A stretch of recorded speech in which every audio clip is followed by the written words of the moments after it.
অবশেষে উঠে পড়লাম চট্টগ্রাম ঐতিহাসিক মাজার, গরম বিবির মাজার। একদম উপরে আমরা এখন।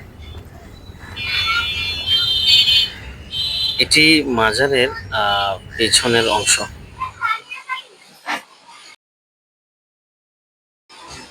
আসসালামু আলাইকুম গাইস, কি অবস্থা সকলের? আশা করি আপনারা ভালো আছেন, আমিও ভালো আছি। আমরা গতকাল গিয়েছিলাম চট্টগ্রামের ঐতিহাসিক একটি মাজার, যার নাম আমরা ছোটবেলা থেকে শুনে বড় হয়েছি, গরম বিবির মাজার। আমরা কোনোদিন আসিনি সেখানে। কালকে আমার এক বড় ভাইয়ের সাথে আমি গিয়েছি সেখানে।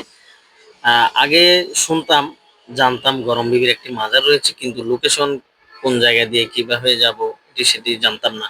আমরা দামপাড়া যে পুলিশ লাইন রয়েছে, ওয়াসার আগে, ওয়াসার পুলিশ লাইনের গেট দিয়ে আমরা ঢুকেছি।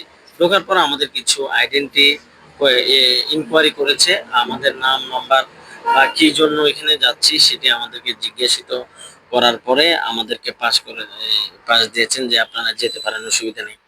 তো আমরা এখানে সিঁড়ি বেয়ে উঠছি। আসলে এখানে সিঁড়ি অনেক উঁচু।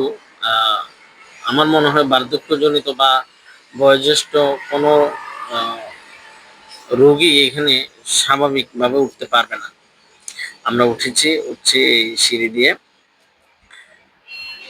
চট্টগ্রামে আরো বড় বড় মাজার রয়েছে, যেমন কি আপনার দামপাড়া বাস স্টেশনের উত্তরে পশ্চিমে গরিবুল্লাহ শাহর মাজার রয়েছে, সেখানেও আপনারা যেতে পারবেন। এখান থেকে বেশি দূর না, আমরা যে জায়গায় এখন এসেছি এখান থেকে সামান্য দূরে গেলে আপনারা দেখা মিলবে।